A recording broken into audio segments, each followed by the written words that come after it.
Hello everybody, my name is Melinda Robertrano and I am here to talk about the key points and effects of deforestation in animal habitat. So I'm going to start off with how it hurts us and the environment.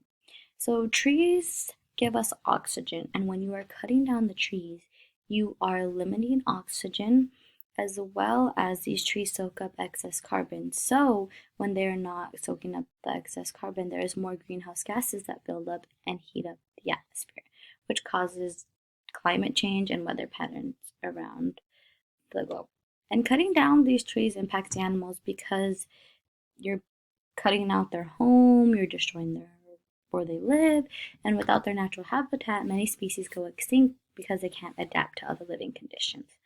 Another thing is drought occurs to deforestation because these trees are acting as canopies to cover the soil from the sun's hot rays so it can retain its moisture content, which means that when they are no longer protecting the soil, the water is evaporated into the environment, which causes over time the land to dry out.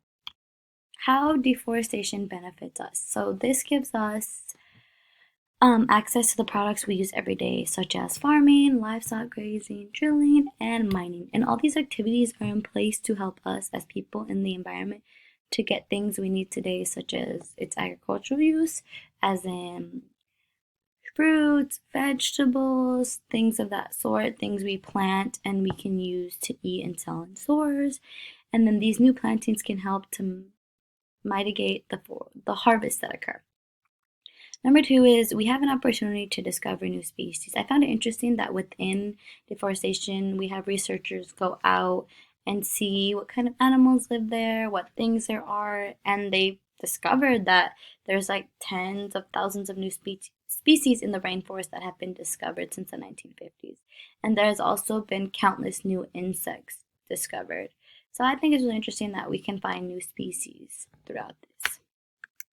And there's things that we can do to respect the animals that live there and kind of gain more resources at the same time. So the number one thing we can do would be to make deforestation illegal, but this is something that's long term. It takes time. We have to pass laws. We have to go through a whole process. But another thing we can do is we can start with having companies make products from recycled pieces, such as reusing old things, and in order to fix products, we can reuse stuff, or if we need to make new products, if we can use recycled paper if we need to. A big thing too would be planting more trees to replace the old ones that were lost, because it can benefit us as in having more resources and not destroying homes, but it can also build new homes for these animals that lost their homes. Thank you for taking your time and listening today.